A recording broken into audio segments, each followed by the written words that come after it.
Hello and welcome to the Her Retirement Podcast. I am your host, Lynn Toomey. And here in my podcast each week, I talk about how to live a better, more intentional, and financially secure life now and in retirement. Whether you're single, suddenly single, or a partnered up woman, your only sure investment is an investment in yourself.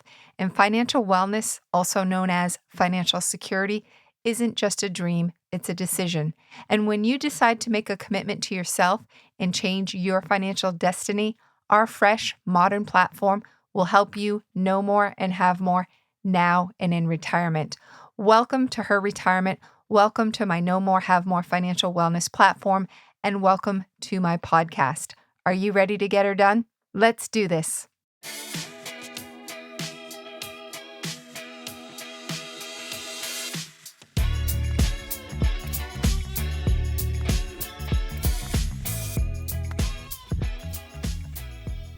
Hello there, and welcome to this week's episode of the Her Retirement Podcast. This week, I had the pleasure of doing a Zoom chat with Laurence Kotlikoff, who is a professor of economics at Boston University. He's also the president of Economic Security Planning and a New York Times bestselling author. His columns, articles, software, books cover personal finance, generational policy, climate policy, inequality, tax reform, Social Security, banking, growth, and much more. He also just published a book called Money Magic, which I'm very excited to get my hands on a copy of it. It is an economist's secrets to more money, less risk, and a better life. So I'm very much looking forward to checking that book out, and I hope that you pick up a copy of it too. I will be trying to get it onto my bookstore in the Her Retirement website. So if you'd like to support a small book reseller, you can do that. It's described as an unconventional and entertaining page turner. It will transform your financial thinking and show you how to improve your financial future. So that sounds good to me.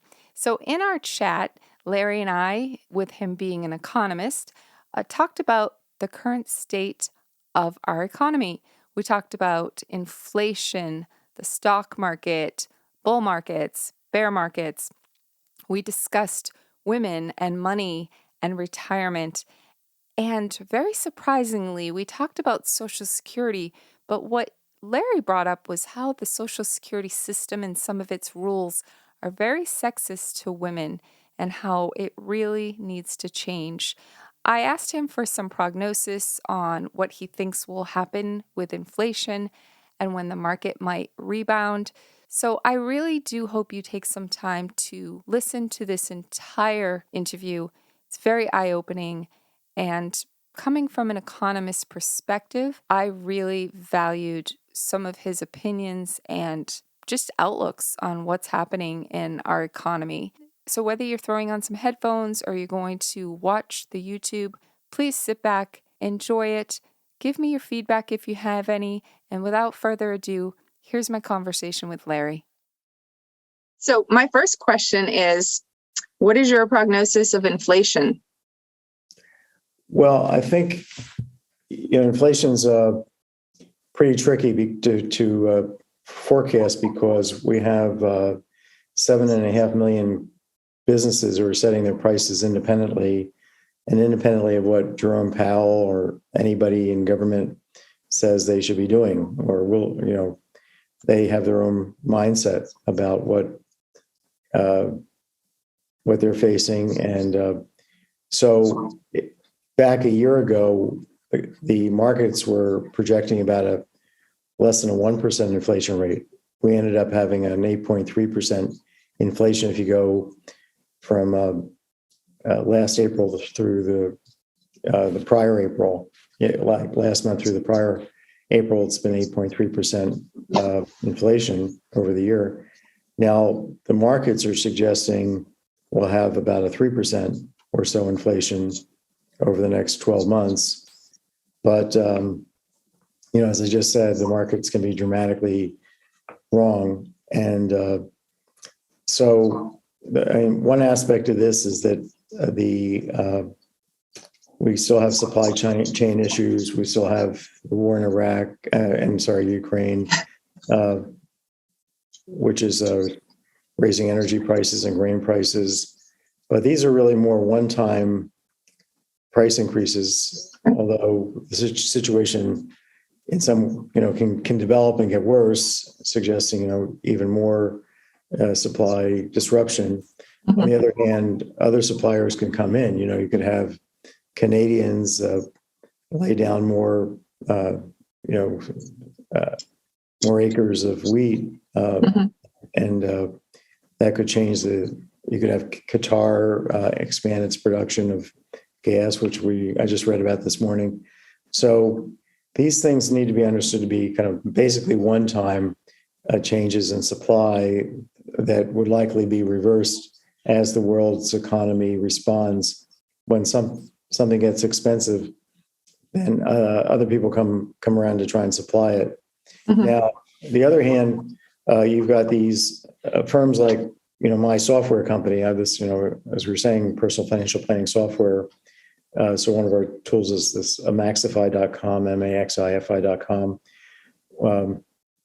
So we hadn't raised our prices for, I guess, about 5 years, because we were just interested in expanding, our customer base. Yep. We're also not upsetting our customers. But then it became clear that we needed to be able to give people raises, because we were spending a lot of money improving the product, which we have new things coming out this spring and summer that are pretty cool. But anyway, so then the question was, well, how much do you raise prices? You haven't done this in 5 years.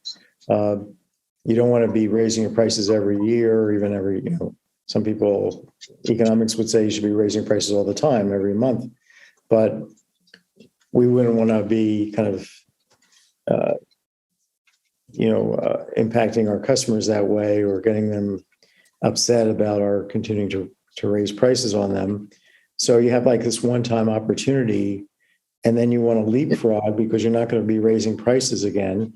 And if you're sitting there, as we were, seeing a price increase of, well, let's suppose it's somebody like, we did this a few months ago, but if you're sitting there thinking prices are rising at 8%, and you're not going to do it again for 3 years, then you might raise your prices 25%. Right?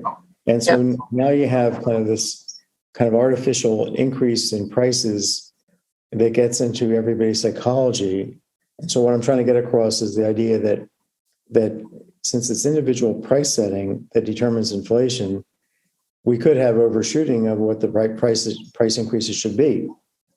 And that, of course, would lead to kind of a recession, because you have prices too high, and then maybe wages don't go up quite as much, or they do, and then the Fed has to accommodate, because even though the Fed is saying they're going to fight inflation, they can't. They have to basically supply enough money to make things liquid. So they kind of get locked into keeping the economy afloat, which means, imagine everybody tripled their prices and tripled the wages. Well, we'd have to have enough money supplied to accommodate that. So then the Fed becomes a responsive player, not setting the policy, but just policies being determined by the private sector. So this is more complicated. And then the last kind of complication, you don't probably hear much about these things from reading the newspapers or media, following the media, because economists have, kind of deeper insights into this. And this is not just coming from me. This is from, economic research. The other thing is we have a fiscal policy that's out of control.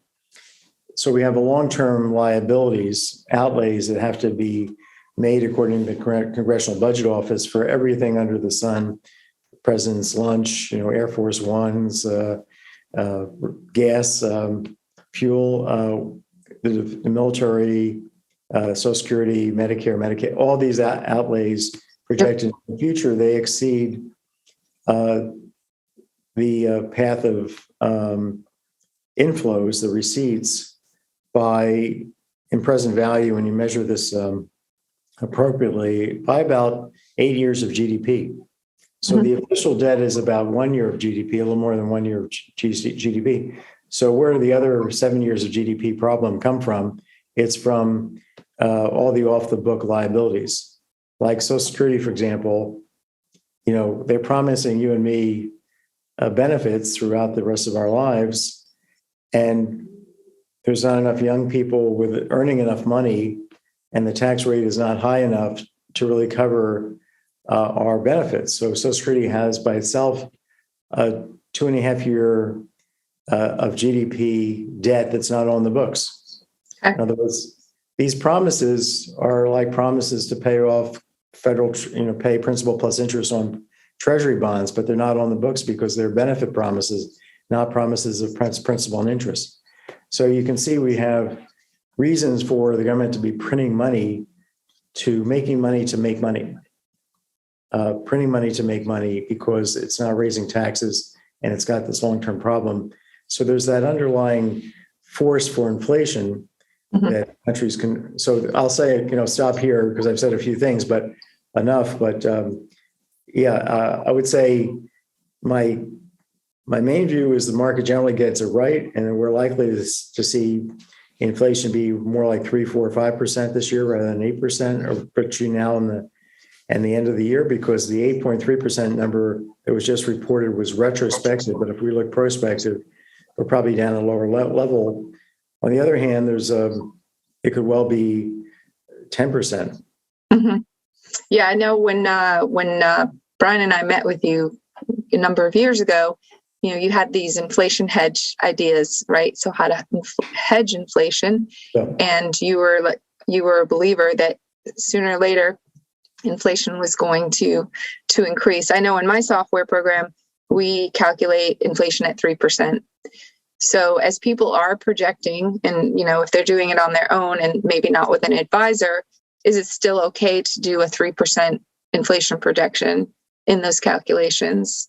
I think it is, but as a base plan. But then I think you should do sensitivity analysis, see what happens if inflation is 10%. Okay. If you want to fix, we have a lot of think about school teachers. Many, I know you're particularly interested in financial planning for women. You have a lot of retired school teachers, are female, and living on pensions that are fixed or just increase a little bit with inflation every year, 2% or 3%, is the COLA, and it's capped. It can't go. It's not the actual inflation. It's just at that level. So if inflation is 10%, we're talking about is wiping out the pensions of tens of millions of retired school teachers, most of whom are female. My mother's a school teacher, 35 years. And she, she'll say, oh, I got my little COLA increase. And I don't know the Massachusetts teacher's pension. She always says it's not very much. I've never really asked her how much, but it's true, right? The power, the amount of their pension's not going to get them much if inflation stays high. Right. I didn't even think about that, but Detroit firemen, Detroit went bankrupt. So if you look at a Detroit policeman or fireman or teacher who was part of that settlement that they made when the city went bankrupt, I understand that they were given like 40 cents on the dollar to begin with in a pension, but it's not inflation index as far as I understand. So these people lost 8.3% of the value of their pension forever. Okay, so there's the stream, and that's just the inflation we've had so far. This could continue, so they could also be wiped out. So what I wrote, I have a newsletter called larrykotlikoff.substack.com. Okay.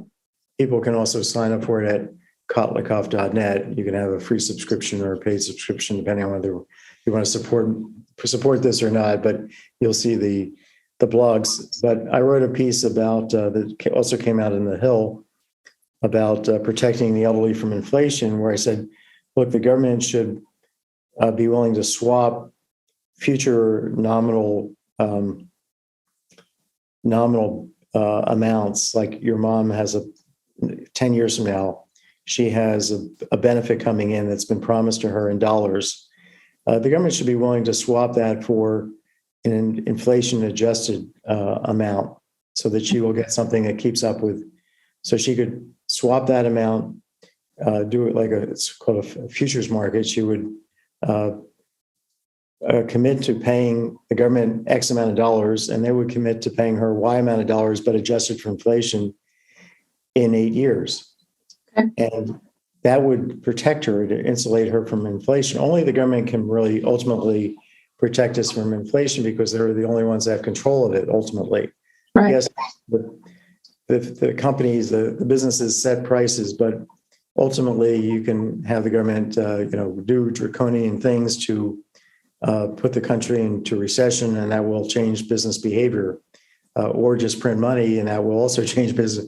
So yes, the private sector has control, but then ultimately the control is in the government's hand.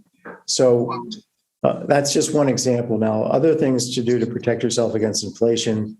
There's the I bonds that you can buy, 10,000 per person. So if it's a couple of two, you can buy $20,000 worth of I bonds. They're yielding like 9.2% for the next 6 months.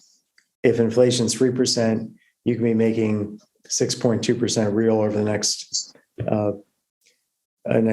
6 months. Mm-hmm. And those I bonds have tax advantages, and they're deferred in terms of the tax payments. So there's lots of features. I have this new book called Money Magic that just came out that has a long discussion of I bonds.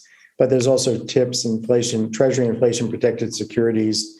You can buy 30-year tips right now. They're yielding 0.57 percentage points. So that's like 57 basis points. Mm-hmm. So not a full percentage point, not a little bit more than a half of a percentage point per year, but it's a real return. And that will protect you against inflation. The problem with tips and I bonds to a lesser degree is that the nominal component of the tips return. So if you earn, let's say, a half a percentage point on your tips, and then there's inflation, you're going to get on let's say $1,000, you'll get like $50 plus. If there's 10% inflation, you'll get another $100. Well, actually, you get like $50 plus $100. Yeah. Or $5 plus $100. Anyway, so if I got it right. So but that major dollar return is going to be taxed, because that inflation component of the return is going to be taxed just as if it were a real component. So the tips are risky with respect to taxation in the context of inflation. They're not really fully protected against it. So another thing I wrote in this column for The Hill, which is also at my Substack site, and you can also go to kotlikoff.net and see the column, is that we should be taxing just the real component of tips, not the nominal component. Okay. We should be doing this with respect to all bonds, but at a minimum, we should do this with respect to tips, so that older people have an ability, everybody would have an ability to buy something that's absolutely safe, not just from inflation, but also from inflation generated taxation. Mm-hmm. So the other thing I would just mention about protecting yourself against inflation is to buy things that are real, like houses, real estate, like additions to your home, like cars, like used cars, boats, artwork. Also buy things in advance that you know are going to likely go up in price. Like you could buy a year's supply of toilet paper if you have enough room in your basement, because compared to holding cash, if we are really running an 8% inflation, we have to kind of assume the worst case scenario because we're risk averse. Right. You can get a real return of zero by buying something that's going to keep even with inflation, but buying it today. So a year from now, you don't have to buy it again, but the price is, let's say, 8% higher. And if the alternative was keeping your money in cash, everything would have been 8% higher, but you would have had the same cash. So this is like an arbitrage, just buying things early. Right. You're saving. So I have a column at larrykotlikoff.substack.com, which is buy now to beat inflation. Very simple idea. Mm-hmm. Yeah, I have a 17, I just moved and I have a 1,700 square foot basement, so I can fit a lot of toilet paper in here. Yeah. So those are so anyway, I went on for a while, but that's what you get when you talk to an economist. That's okay. That's why we wanted to hear you. Nobody wanted to hear me. You're the economist. So in fact, my son graduated from Boston University and as an economics major. You told me that last time we talked to you. How's he doing? Yeah, he's doing good. He got laid off during COVID. So he's been doing some work for us, and he wants to work in the sustainability field potentially. But it's tough. It's really tough. So we're trying to get him into the financial services industry, but because he's super smart, he's been around. My background is in startup tech firms, and so he knows a lot about the stock market and the economy, and he did some internships at some financial companies, but he just doesn't want to be in that field. And I'm saying, there's 300,000 financial advisors, and like so many of them are, over 55, and they're going to be retiring. So I think for younger people and women, it's a great field to go into. But I think a lot of younger people think it's like a sales job. I think. I would say to your son, if he were with you, I would say to give our software a try, because Maxify.com is economics-based financial planning. And since he's into economics, he'll immediately connect. And there's no sales product that we're selling at the end of the using, we sell the software and that's it. We don't sell any products. We don't take any advertising. So he'll see this is real planning. And he doesn't even need we're probably going to roll out a certificate degree in this, but he could just put up a shingle and say, I'm doing economics-based planning with my economics degree. And there's nothing wrong with that, right? So love that. I love that because I think, and I just got back from a conference about the financial advice industry, and it's very interesting. It's a very interesting industry, and coming into it from another field, it's just very interesting. So I like that idea of the I-bonds. I have done some posts about that. We were talking about COLA, so I want to transition because I read an article last week about the Social Security COLA increase might be as much as 8.6% for the next increase, which is October, I believe.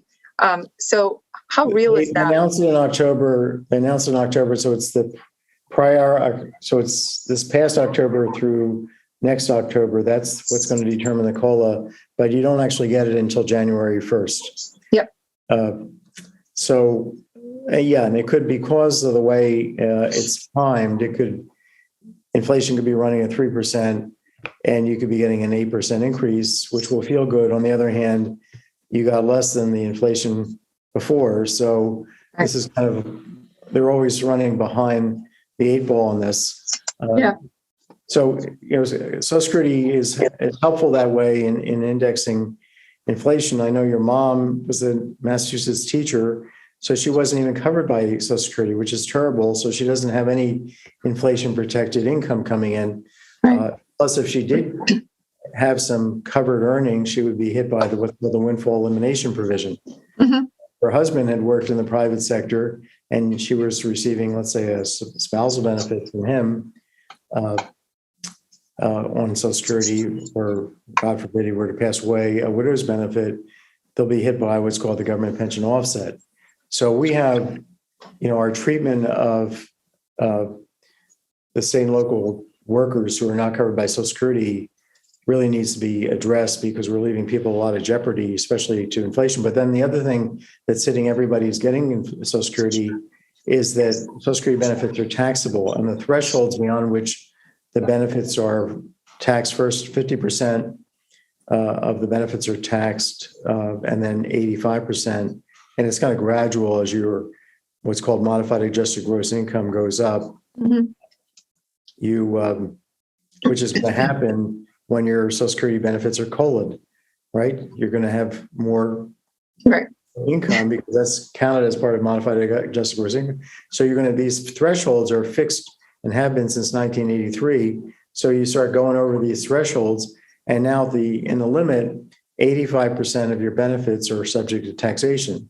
all due to inflation, basically. And this was put into place by David Stockman under the Reagan administration. Stockman is basically a very conservative, reasonable guy when it comes to long-term fiscal finances. So he stuck in the law this provision to, through time, basically claw back benefits from everybody, poor, rich, middle class, by hitting them with higher and higher shares of rates of taxation, having more and more of the benefits taxed, just due to the fact that these thresholds were purposely not indexed back in 1983, due to David Stockman putting out a proposal which Congress adopted into law without anybody seeing what was going on. The way it actually worked, just to be clear, because I was in a meeting with Stockman at the Office of Management and Budget back in '83, because I was working at the Council of Economic Advisors. So it's a rare opportunity to see exactly how policy is made. So Stockman floated a bill that was defeated like 100 to 0 in the Senate. And the bill was to immediately raise the early retirement age for Social Security. And he knew that was going to lose, but he snuck in this thing about the taxation of Social Security benefits as part of the bill. So they voted 100 to 0 against that, against the raising the retirement age, but they voted for the other provision and nobody wrote about it. And he knew that was going to happen. So he looked like he had egg on his face, but meanwhile, he's crowing about having gotten this passed in this meeting that we're attending. He said, this whole thing was set up. I did this intentionally because I know Social Security needed the money through time. So he's not, wasn't necessarily like he's trying to con the public or this is going to help him personally. He thought that with the political system being what it is, the only way you can keep the system alive is to get more revenue. And we have to do it in this sneaky way, but it's also kind of fiscally regressive way, right? Right. And it's also generationally regressive because everybody, your son, by the time your son is our age, prices will have risen so much and benefits will have risen so much. And those thresholds have been kept fixed for all these years. Everybody's going to have 85% of the benefits subject to Social Security, to federal income taxation. So that's, a particular negative aspect of inflation on the tax side, in addition to the fact that we're taxing the nominal component of asset income, the benefits that poor people are getting. Most of them are not inflation indexed. And there are thresholds that are also there in these benefit programs. We have about 18 different benefit programs that are not being adjusted. And then the states have their own provisions. So inflation is hurting a lot of people in lots of ways that nobody's talking about. And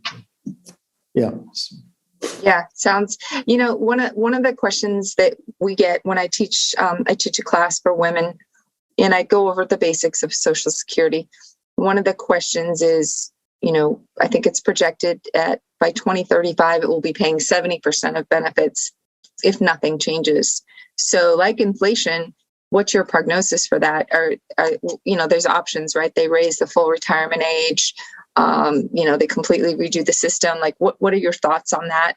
And will it just be, we get 70% of our benefits in 2035, which I don't even know how long is that. I don't know if that's when I'll be collecting Social Security. I'll probably wait. I'm kind of thinking of Social Security as my no-go years, and that's my income kind of for end of life. I want to use my other resources, before I need to count on Social Security. At least that's what I'm thinking right now. Well, I think about 85% of American workers should be waiting till 70 to collect their benefit, because the increase if you take a benefit at 70 versus taking it at 62, it's going to be 76% higher adjusted for inflation. That's your retirement benefit. Now, there are people who should be collecting their own retirement benefit early because they're going to get spousal benefits when they off of their spouse or their ex-spouse, or widow's benefits. So it's not the case for everybody where they can get their child's disability benefit, the Social Security disabled child benefit going. So there are reasons to go early. And this software I was talking about, Maxify.com, maximizes it's called that, it has that name because it maximizes your lifetime spending by figuring out what's the optimal thing to do on Social Security and retirement accounts. For women, they should be,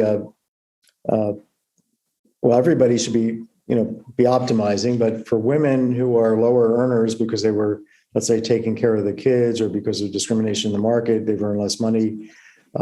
It may behoove them to take their retirement benefit sooner. They may be the 15% or most of the 15% of people that should be taking their retirement benefit before 70. In addition, they should be very careful about taking widow's benefits because you want to take your widow benefit. If you're a younger widow, like in your 60s, let's say you're 62 and you've just become widowed, you want to take either your retirement benefit or your widow's benefit from your deceased spouse or deceased ex-spouse if you were married for 10 or more years. You want to take one of those two first, but not them. You don't want to take them both at the same time. Mm-hmm. Because let's suppose that your widow's benefit is $3,000 or $2,000 a month, and your retirement benefit is $19.99 a month. And you take them both at the same time, or somebody at Social Security checks a box and has you take them, but quote, take them mm-hmm. at the same time. Just by checking that box, what happens when you reach 70 is that retirement benefit is still $1,999, and your widow's benefit is $2,000. Your reduced widow's benefit is $2,000. Your reduced retirement benefit is $19.99. You're going to get the $2,000 for the rest of your life, adjusted for inflation. Whereas if you hadn't checked that box, your $19.99 would grow by 76%. And then at 70, you'll start taking this much higher number, which could be in present value a couple $100,000. Yep. Social Security has actually conned people out of about 13 million widows out of $130 million, according to their Inspector General. Wow. I have an article on this at Kotlikoff.net that it's engaged in this con job, and I also wrote about it in this book, Money Magic. So widows in particular have to be very careful and run our software to get this right, because it's just too complicated for anybody to figure out. And then make sure that the people at Social Security haven't screwed you over. Okay. And you want to confirm in writing or tape them on your cell phone in a conversation that they confirm that you have, and send in even a certified letter or something with a copy that documents that you were not taking both benefits at the same time. Right. Because this can screw you out of a couple $100,000 just by somebody checking a box mm-hmm. without you knowing about it, or you're checking right. a box because you didn't know not to. Right. Yeah. That's my whole platform is to help women know more. Right. And have more. That's what I say, because when you know these things, you won't, you'll have more educated conversations, and you'll make more educated decisions. And that's what I'm trying to do with women, and hence why I'm talking to you today, because just by knowing these things, my mom's 87 years old. There were a lot of things that got, the wool pulled over her eyes because she just trusted someone else, whether it was a husband or the system or whatever. And it was like, no, women, in my case, I'm focused on women. Obviously it can happen to men, but, take control of at least learning the basics in some of these very, very important decisions. And I would say, the fact that she got probably, we'll use this word, screwed out of a lot of income because of the choices she made and didn't know about, that's redounding to you, because you're having to support her more, or you're going to receive less from her when she passes. So I would say to any younger person listening who might be a son, make sure you're in charge of what your parents are doing, not in charge, but you're looking over their shoulder to see what they're doing with respect to Social Security, with respect to their financial decisions. Become a financial planner for your parents, because if you don't, you're going to end up paying the consequences. You're going to have to take care of them financially. So it's all part of one big family here, and you're part of that family. You might be 19 years old and think this has nothing to do with you, but it has everything to do with you.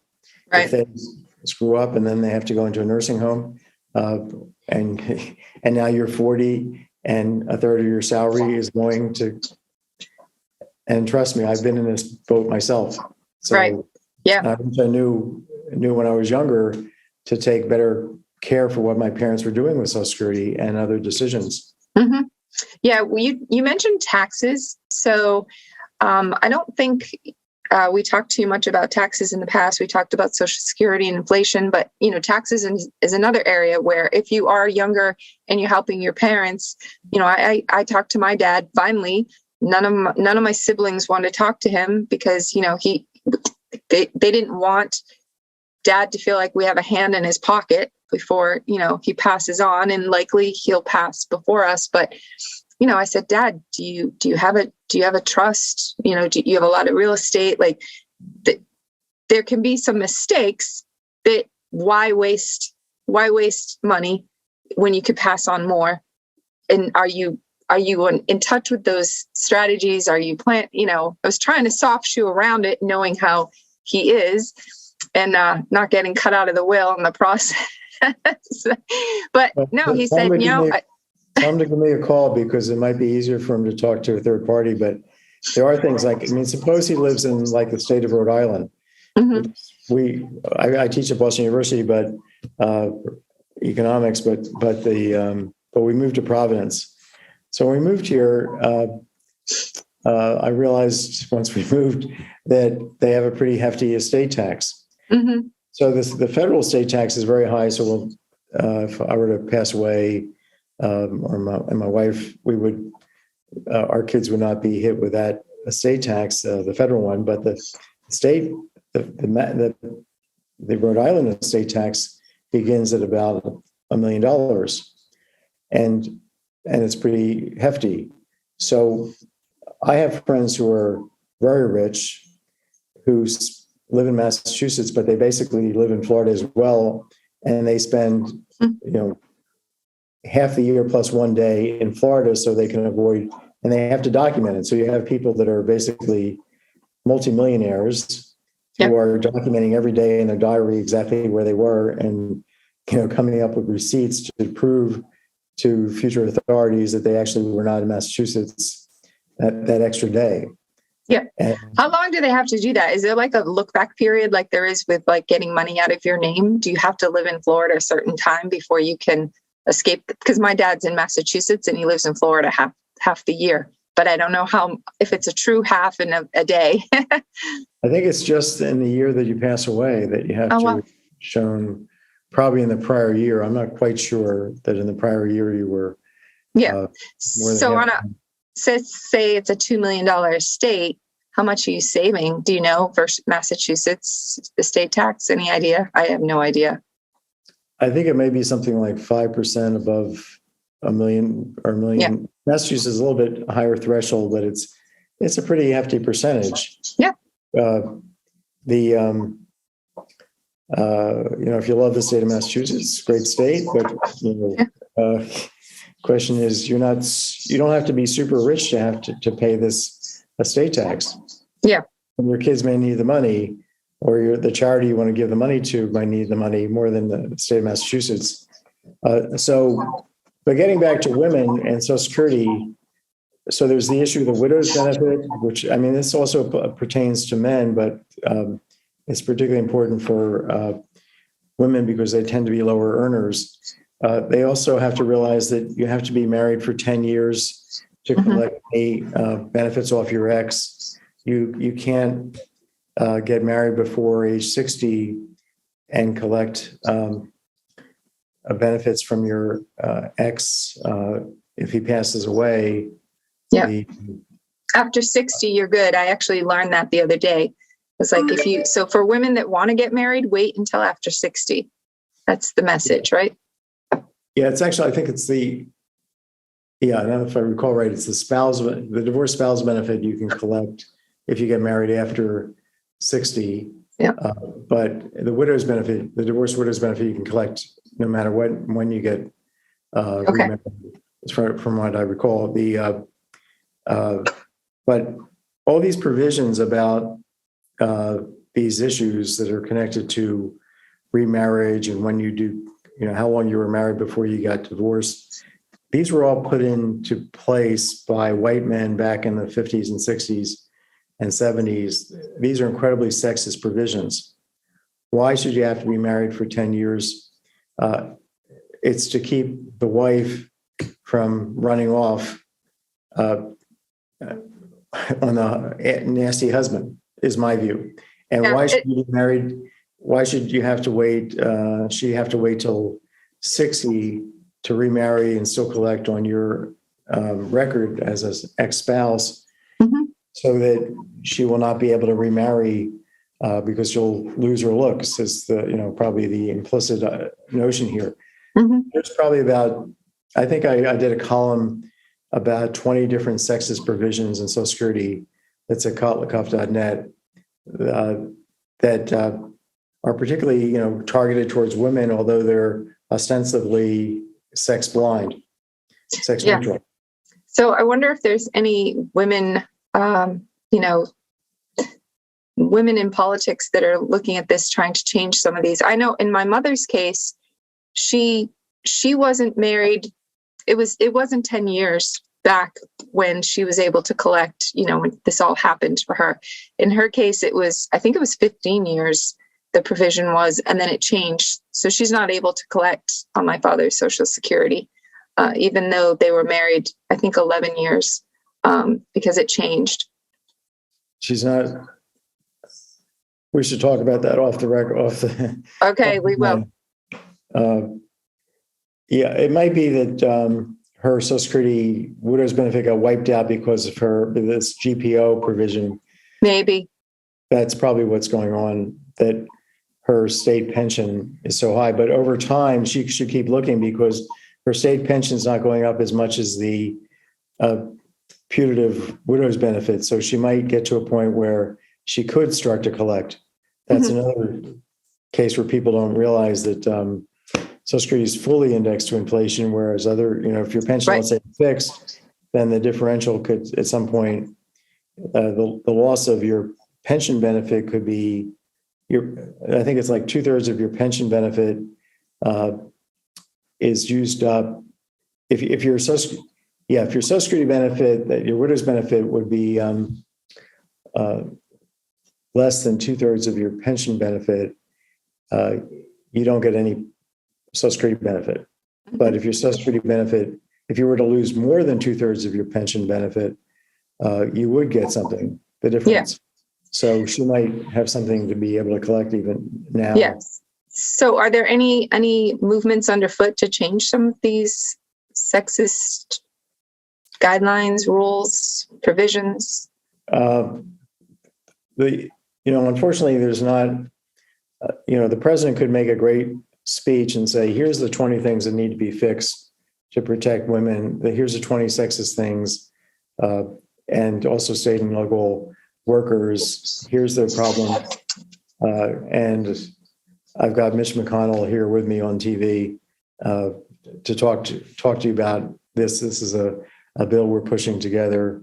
Or get a Democratic senator and a Republican senator. But the politicians, I'm not sure they really understand this. I don't think they understand. The system is so complicated that they may not be aware at all of this. Another thing I wanted to remind listeners, and they're probably not aware of this either, we've had this big increase in retirement due to COVID. A lot of people taking benefits, retiring early, and then they think about going back to work. We've got a very tight labor market. And they say, well, I'm collecting $25,000 a year in Social Security benefits. If I earn more than about $20,000, I'm going to start losing 50 cents on the dollar. Let's say I'm age 63. my benefits. So that's like a 50% marginal tax bracket. I'm in the 25% federal marginal tax bracket if I take this job, go back to work. That's and then there's the state income tax bracket, and there's state sales taxes. I earn money. When I go to buy something, I got to pay a chunk of it. So it's like just having less earnings. Now, the thing is, though, that any money you lose from Social Security due to the earnings test is going to be given back to you in the form of a higher benefit when you reach full retirement age. That's what's called the adjustment of the reduction factor. So if you stick on that benefit, let's say you're talking about your retirement benefit, and you lose, let's say, all of it by going back to work, earning whatever $50,000 a year, you lose your entire benefit because 50% of the money above the $20,000 or so threshold, that $20,000 to $50,000 difference, that's $30,000, and 50% of that $15,000, maybe that's more than your Social Security check every year. Right. So you lose all your benefit or most of your benefit. Well, for retirement age, that benefit level, which you lost for 3 years or 4 years, if your retirement age is full retirement age 67, that your benefit is going to be kicked up in light of what you lost on an actuarial basis. So this is actually a tax that's not a real tax. Now, if you go from collecting your own retirement benefit to collecting a benefit, let's say a widow's benefit at 67, then the fact that your retirement benefit is somewhat higher, is high, maybe even significantly higher, won't necessarily help you at all because you're now on this other benefit that's even higher. So in that sense, there could be a real tax associated with this, but for probably about 95% of the people, this earnings test is not for real. It's just a cruel trick being played on retirees to keep them out of the labor market. And it was put into place when people thought, hey, we're just experienced the Great Depression. There's a fixed number of jobs out there for young people. We have to induce old people to get out of the workforce. So we're going to con them into retiring, but we're not really going to hurt them so much. But if you con them into retiring, you are hurting them because they could be earning a lot more money in the market. Right. So this is something, I just talked to a retired couple yesterday that had both retired early due to COVID, and they're thinking they're facing this high benefits tax when it's not the case. You could sample 1 million people. I bet you'd find 10 that have ever heard of the adjustment of the reduction factor. Even 1 million 62-year-olds, just not on anybody's radar screen. So we need to have a national we need to change that law, that provision again. Right. Mitch McConnell could propose it. He said the Republicans don't have to wait for the Democrats to do some good here, right? Yeah. But things are so politicized, and unless it's being done jointly, it's not going to happen. But there are a lot of things that can be done to fix the system, or in my view, we should basically just phase it out and set up a brand new modern Social Security system that isn't sexist, that's not doesn't have 2,728 rules, and hundreds of thousands of rules about those rules in the operating manual system of Social Security. It's crazy complex. We've spent decades getting our Social Security code correct under the hood software. Yeah. That's a big job. It's I don't know, is it worse than Medicare? Oh, well, Medicare is complicated too, but yeah, it's much, much worse than Medicare. Yeah. Medicare, you have this other thing, which is if you think about doing a Roth conversion, you do a Roth conversion, let's say you're 63, 2 years later, you're 65, you apply for Medicare. Now you're facing the Medicare Part B premium, and that premium depends on your modified adjusted gross income when you were 63. 2 years, there's a 2-year look back. This is the only provision in our fiscal system where you're getting taxed today because that's what the Medicare premium is. It's just basically a tax with a name premium. Right. It's basically just a tax. And it's based on something that happened 2 years ago, not last year, or you're not getting taxed this on your kind of current income. Right. With a delay to figure out what your current income is, but you're being taxed on your current income 2 years ago. So you might do a Roth conversion that kicks up your modified adjusted gross income.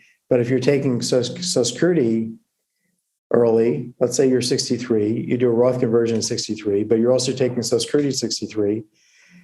Now the two things together kick you up into a higher Medicare Part B premium bracket.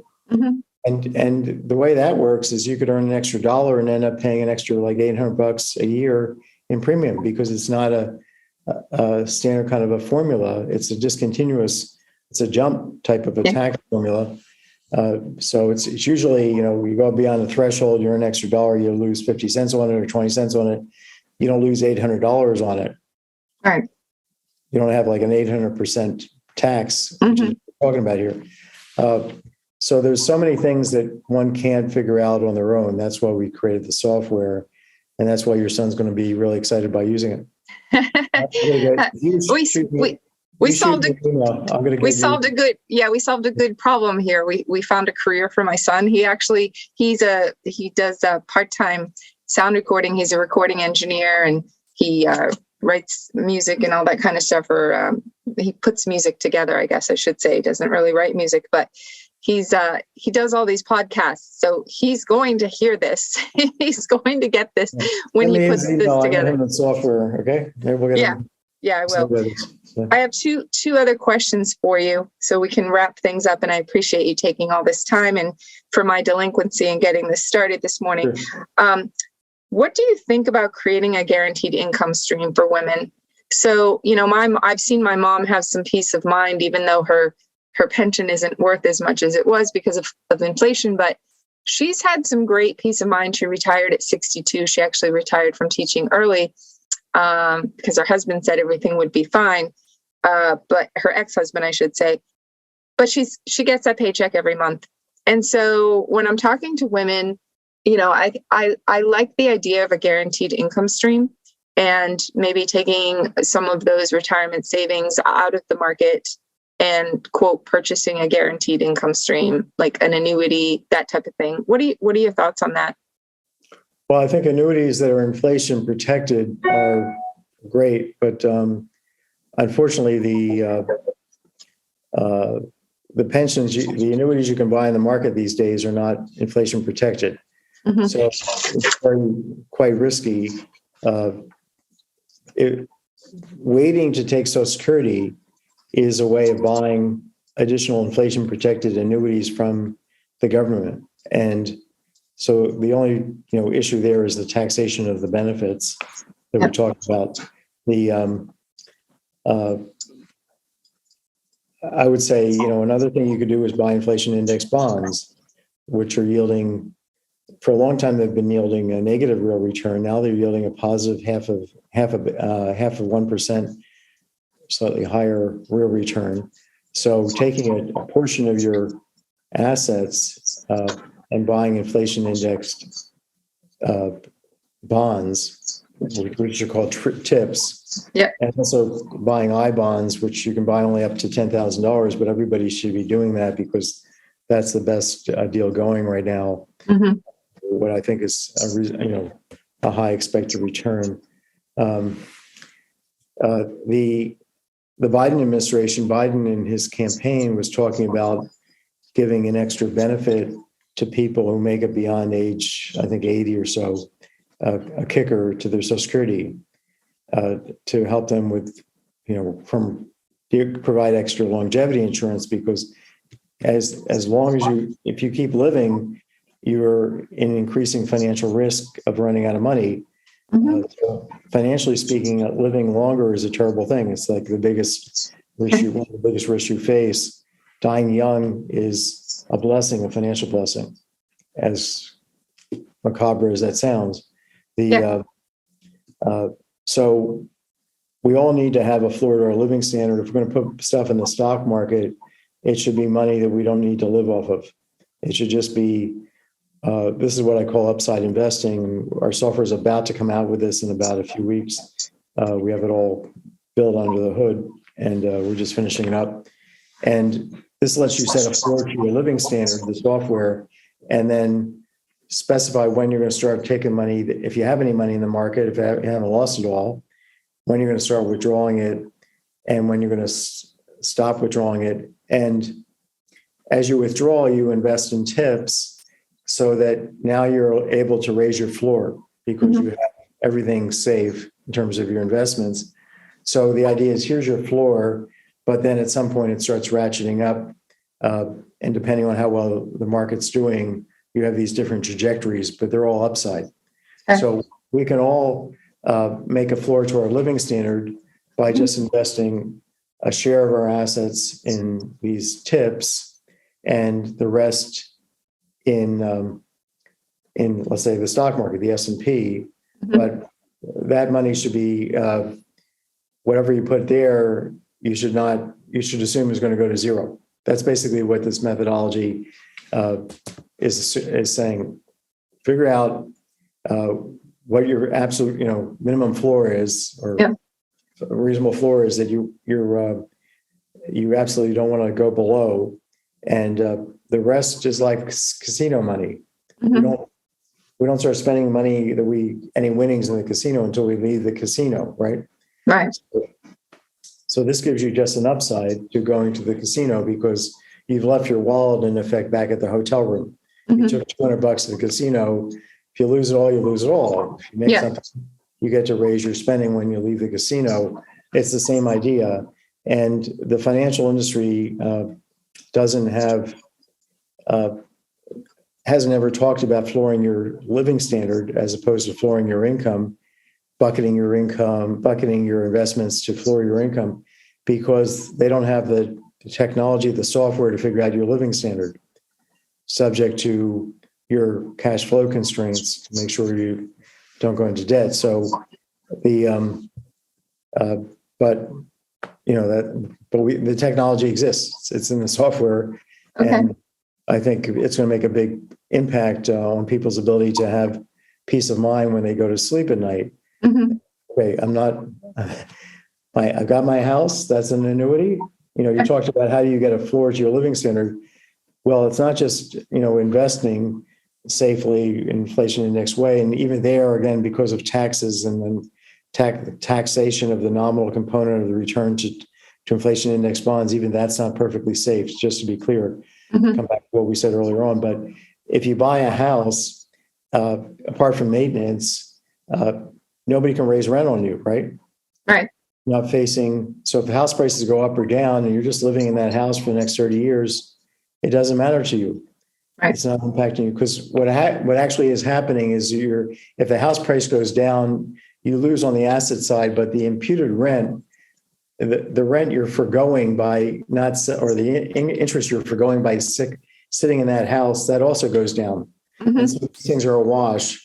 It's only when you go to sell the house, but if you're never selling the house, it may impact your kids if the house price goes down or up, but it's not going to impact you. That's another annuity. That's a housing annuity that you're getting. So I would say everybody who's older should be investing in a home that they own, either a condo or of course, with condo, then those condo fees are risky, right? Yeah, those can go up, right? Yeah. So my last question, and it's interesting. We were talking about taxes, so we're thinking about putting together just a service focused on tax planning for retirees, where that's the focus, because there's so much to be gained in being more efficient with all of this, right? Why pay more taxes than you have to? But CPAs don't do it. They're reactive, right? There's some probably that do. And, a lot of CPAs will just say, do a Roth conversion. I talked to some woman last week and she said, I need to talk to someone because my CPA just said at the end of this year, just take all my 401k and convert to Roth. And I'm like, oh. He can't figure this out. The CPA, I love these guys, but unless they're using our software, I have to say that, this sounds like, an ego trip. We have the only software that does this right. We have the only software that does this right. I know that 100% because I've looked at the other programs. You could look at this is a very complicated calculation. You have to bring in Medicare Part B premiums. You have to understand about Social Security taxation. You have to think about lifetime taxation. So you have to calculate what's going to happen. If you do the conversion, how's that going to impact, by how much will lower taxes in the future? Mm-hmm. So you have to, if you're dealing with a 60-year-old, figure out their taxes, federal and state, and their Medicare Part B premiums and their Social Security benefit taxation in the context of the Social Security benefits, the taxation not being inflation indexed, the federal income taxation of Social Security benefits. All that has to be figured out for the next 40 years exactly correctly. Right. And our software is the only program that I know of that does this. And so it can tell you, hey, if you do this Roth conversion to this extent, it's going to either raise or lower your lifetime spending by this amount. And if it lowers it, it's a bad idea. If it raises it, it's a good idea. Right. So I would say if you're going to start this practice, start it with our software because it's built. And, we have about 7 full-time engineers now in our company. We started with 1. Nice. 29 years ago. It takes a long time to get all this stuff right. And you're dealing with 42 different states that have different income tax provisions, including DC. Yep. It's crazy. So last question, bull versus bear market. What's going to happen? Any guesses? I know nobody has a crystal ball, but from an economist perspective from Boston University, Larry Kotlikoff, what is your thoughts? Well, I'm a little bit more bullish, I think, than the market because the U.S., there's a lot of predictions about the economy going into recession. Jerome Powell just raised the federal funds rate or the interest rate that they're setting by 50 basis points from about 0 to 50 basis points. That's trivial increase. People are getting very scared about that. Paul Volcker back in 1979 allowed interest rates to go up by 40 times more than Powell just raised them in the context of the same kind of inflation. So Powell's done basically nothing. What he's done is cosmetic because he thinks, and the markets think, that inflation is going to come down because the supply chain, it's all due to supply chain issues. I'm not sure that's right, but in any case, this Federal Reserve is not going to put us into a recession unless we panic because they haven't done anything substantial enough to do that. Okay. Yep. With respect to interest rates, we have China shutting down to some extent because of COVID. So where else can you produce? You can produce in Europe and the US and other parts of the world, but the US is a great manufacturing place. So this may be a great boon for US manufacturing. Mm-hmm. And also the fact that we're kind of at war with Russia right now. If we just passed a $33 billion, or we're in the process of giving them Ukraine $33 billion. To put this in perspective, we give Israel about $3 billion a year, Egypt about $3 billion a year. They're our biggest donees, $33 billion to Ukraine, but that's $33 billion in additional military equipment and supplies and food, agricultural products that we're going to be sending, and medical products that we're going to be making here, sending there. Okay. Yeah. So that's, how did we get out of the Great Depression? We had a war, right? Right. Get out of the Great Depression in 1939 because we're starting to gear up for World War II. Mm-hmm. And so I don't, just historically speaking, you would think this is a time for the economy to boom. It seems to be booming in real terms. It declined a bit last month, but basically, I think there's no fundamental reason for a recession here. Yeah, the jobless rate is pretty low, and household spending is strong.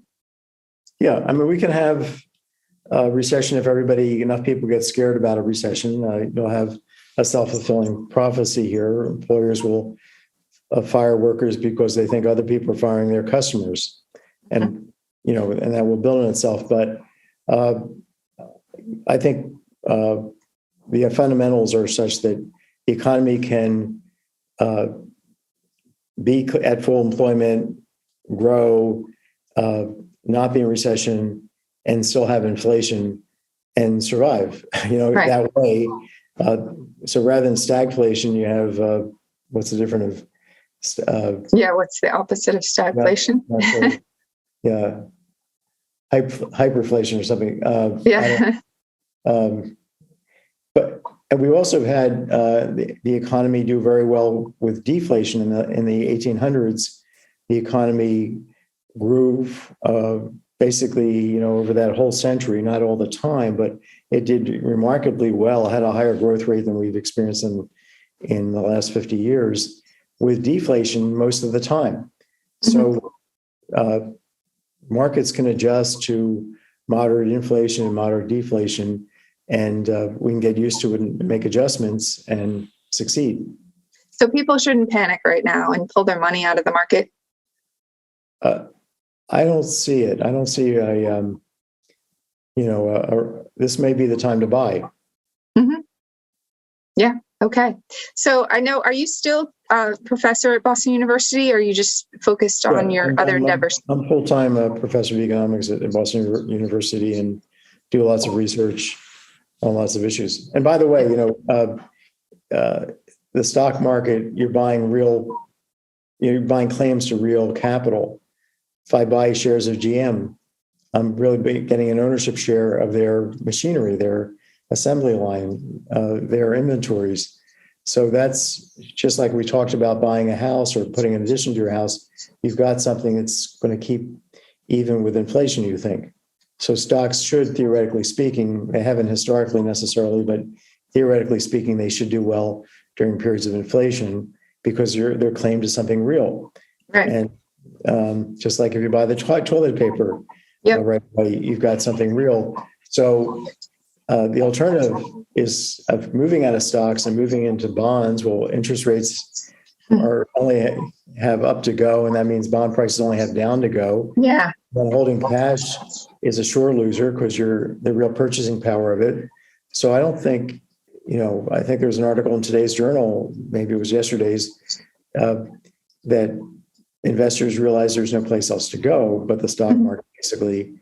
So that's another reason I don't think the market's going to crash much more.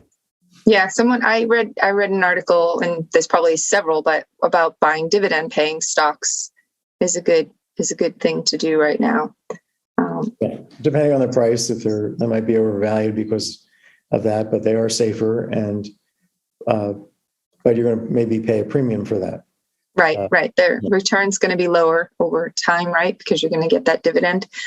All right. So one last question. Student loans, because you're a professor at Boston University, should we be paying off student loans for young people? Should we be paying off student? Okay. Well, if you don't pay off your student loan, you go into what's kind of modern debtor's prison, which is that you can't necessarily borrow. The government will come after you. They'll attach your wages. They'll attach your Social Security benefits if you reach 60, and millions of people are in their 60s and are still paying off student loans.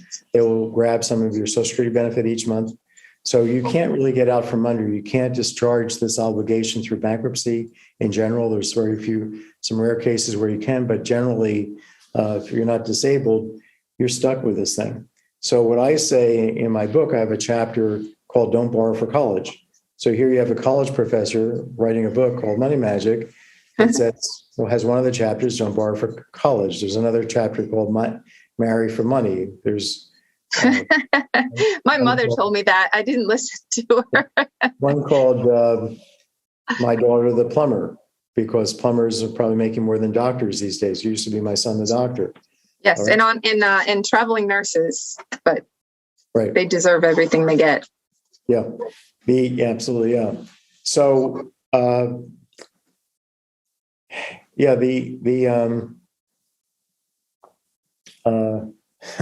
now I've lost track of what we're talking about. Student loans, paying off student. Should the government pay off student loans? So I think what I think is that the federal government, and I wrote this just a few days ago in Forbes, it's also larrykotlikoff.substack.com, which is that the federal government should not change its policies with respect to student loans in the way that people have been proposing, which is kind of tinkering with the system, but rather more or less get rid of the system by letting people borrow at the government borrowing rate. So the government can now borrow for 30 years at about 3%, or 2.5%, about 2%, maybe 2.5%.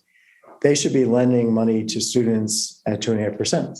So you should be able to take out a student loan at the federal borrowing rate, long-term borrowing rate, and you should be able to refinance if the borrowing rate goes down, finance your federal loan, and you should be able to discharge it in bankruptcy.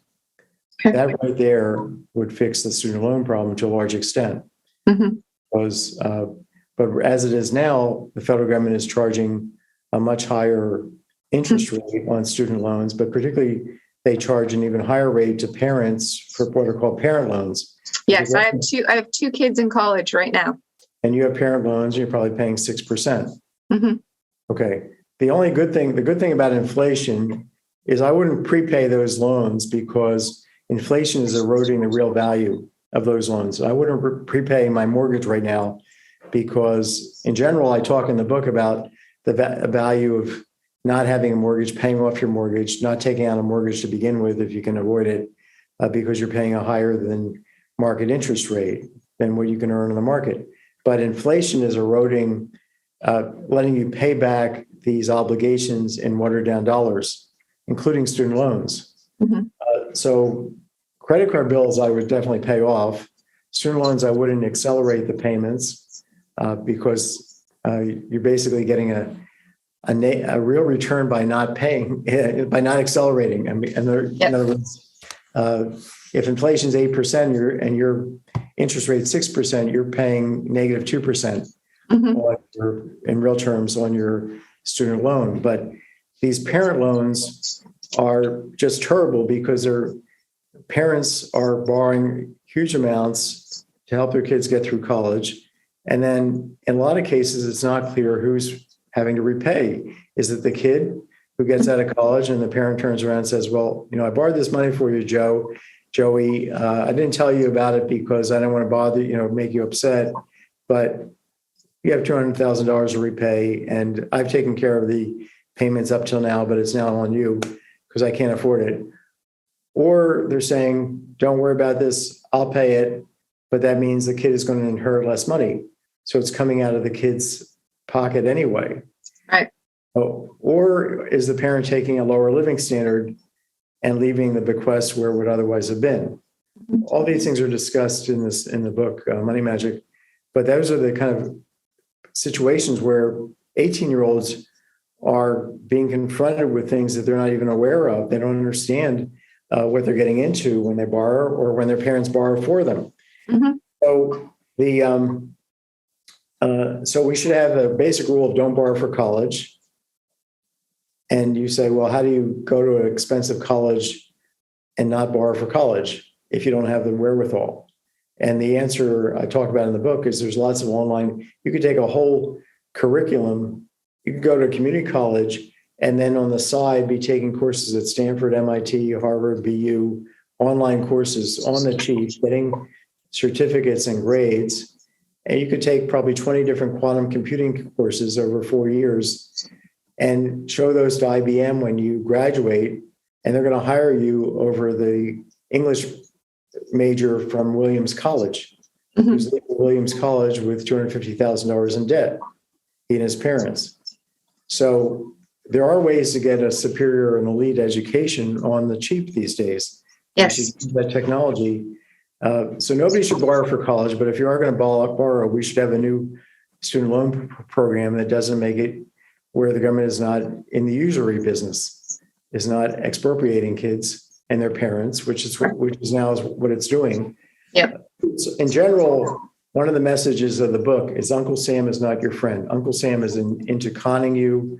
If you look at how it's endorsing reverse mortgages and what the kind of scams that are going on there, I think basically with 18 different fees that are not well understood and very high interest rates, I would steer clear of anything that Uncle Sam has its hand on. It used to be the case that you could trust Uncle Sam, that they were the safe party, the safe financial intermediary here. They're going to take care of you. You could rely on them. I think the story is exactly the opposite. Everything the government's got its hands in looks to me like a scam.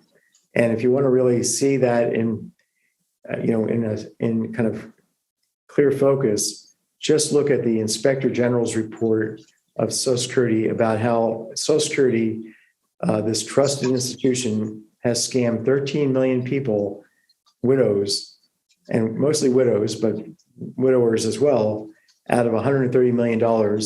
And 2 years ago or 3 years ago, the Inspector General came out with this report and told Social Security they should fix the problem. Go find out who they scammed and give them the $130 million, or their survivors, if they've died.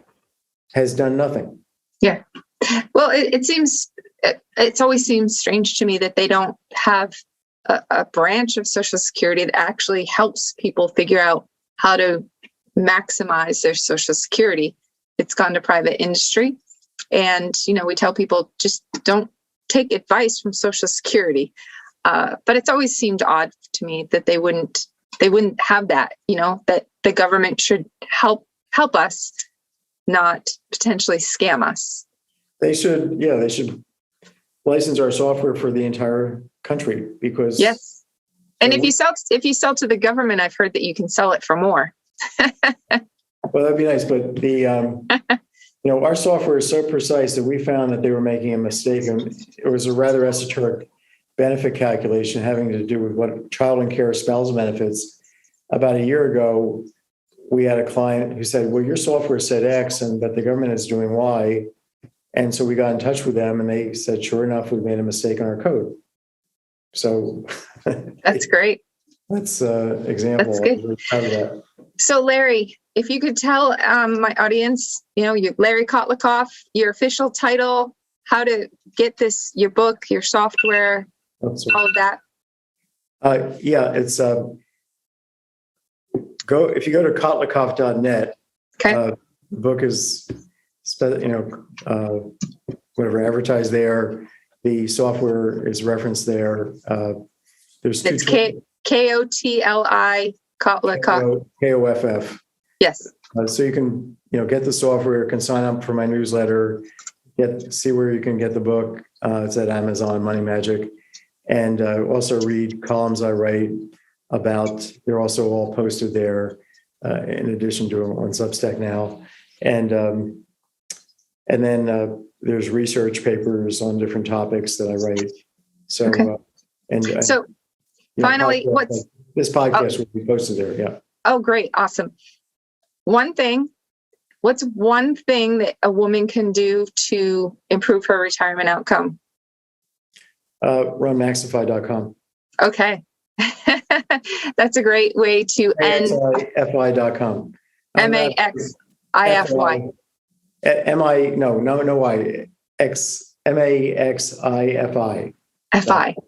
Fi.com, and it will really help, and it's very easy to run. Okay, excellent. Thank you so much, Larry, for being on the Her Retirement podcast. Like I always say, you guys have questions, reach out to me at lynnt@herretirement.com. It's all about knowing more and having more and getting her done. Thank you.